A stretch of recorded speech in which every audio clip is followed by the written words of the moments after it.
Училищните библиотеки са в едно недобро състояние, казано много меко като израз.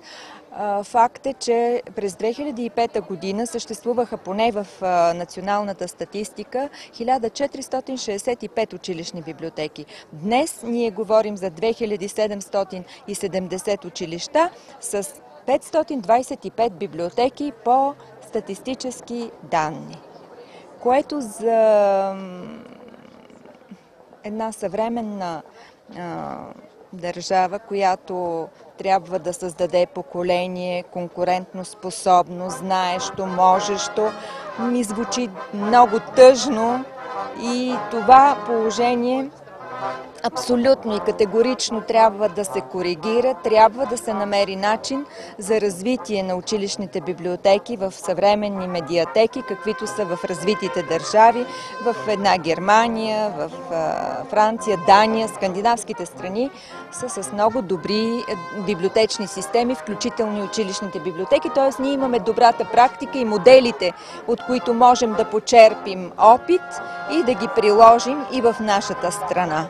Училищната библиотека е част от училищния процес и затова тя е много важно място, много важен елемент в училищното пространство. Тя може да бъде едно много съществено място в много посоки. Учениците да получават допълнителни знания и информация, които да подкрепят учебния процес.